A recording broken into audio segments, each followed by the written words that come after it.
Hello, my name is Mackenzie, and I'm a First Nations artist from the Kwakiutl Nation. I want to acknowledge the unceded territories that we work, play, and learn on. Currently, I'm in Richmond, so I want to acknowledge the Coast Salish, the Musqueam, the Saber-tooth. I live out in Kwakiutl, so the Kwakiutl Band. But I do encourage you to research where you live because there's so many nations across Canada, and there's such a rich history there. Today, I'm going to be sharing with you hides and musical items, but I have other videos, so definitely check them out. And there's multiple artists with different videos, and I really encourage you to look at them as well. So to start with hides, I have this deer hide that my husband hunted a little while ago now, and you can see how stiff it is. It's because it's still rawhide underneath. So it's still quite hard, only because my husband's still trying to figure out what he wants to do with it, whether I'm going to make a traditional item out of it for him, gloves or moccasins, or turn it into drums. It's really up to him, but he has to decide soon because it is getting a little bit older. Using a hide like that in the raw form, I could cut it out after I pull off all that hair and stretch it and cure it. I can turn it into drums.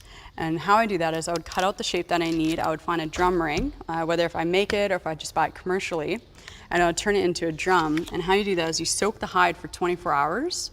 And right now it's hard, it's very brittle, or not brittle, but very stiff. If I soak it for 24 hours, it ends up turning into like a wet towel. It's very malleable. And then you stretch it to the point where you can just hear it. And as it dries, it tightens down into a drum form. This one's quite unique. It's made out of deer hide.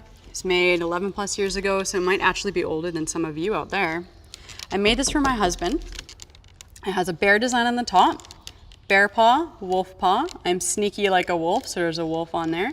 2 human hands, feathers, because we collect feathers everywhere we go, as the 4 directions, and a moon design in the middle. It's done with traditional form line, but I love having fun with my artwork. So this particular drum is 1 out of 2 drums out there, and it glows in the dark. That's right, it glows bright green. So when I go hunting or camping, I can't lose my drum at nighttime.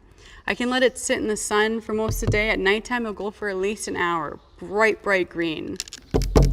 Or I can make it into rattles. This rattle's quite loud. This one's made out of elk skin, pebbles, artificial sinew, and a deer antler. And it's amazing because this deer antler's never really been outside. It hasn't really been exposed to the elements, so it has a lot of its natural colorization as well as the texture.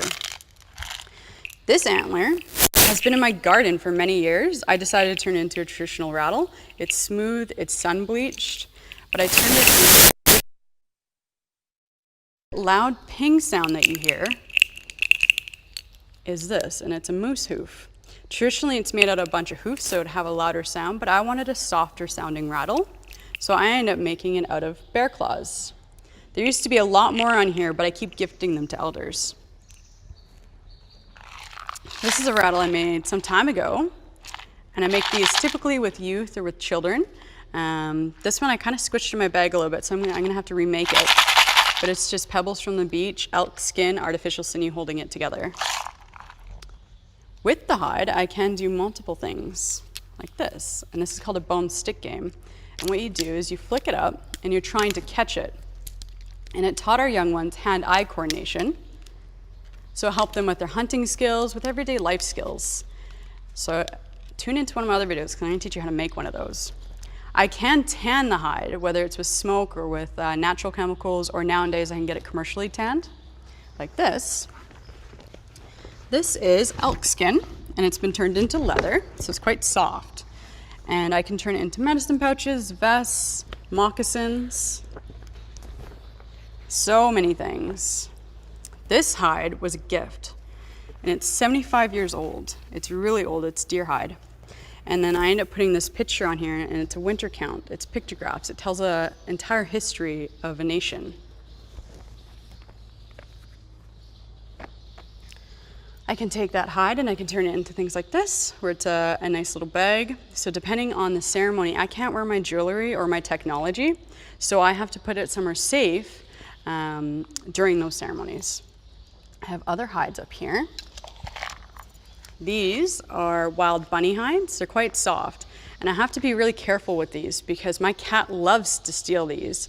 He takes them and then he cuddles them, and I can't get them back. So I'm surprised I have this many right now. This was a gift to me from a very nice lady. This is actually salmon skin, and she turned it into leather, and she makes everything out of it. She can make wallets, earrings. It's quite tough. And this is what artificial sinew looks like. It's beeswax on string. It's very strong. Real sinew is the tendons of the animal. When I go hunt an animal, you think the easiest part is going out there and hunting it. It takes so much work to do it, and we do it with such respect for the animal that I make sure I use every single piece of that animal. So this animal, we use everything. I still have the tendons. I have all those pieces out of respect of that life. So I have lots of items like that, which I will show you throughout my other videos, like these, but I'm not going to tell you what they are. I want you to tune into my other videos because I want you to guess. And out of my 11 plus years of teaching, I've only had 32 people get this right. And I've seen thousands of people. So thank you so much for visiting me this way. I know during this pandemic, it's quite difficult for people to get out or to go to festivals. It's not quite the same. So right now I get to be in your home or on your iPad or on your phone. So I thank you for tuning in. Check out our other videos of our other artists as well as the workshops that I'm going to put on later in the week.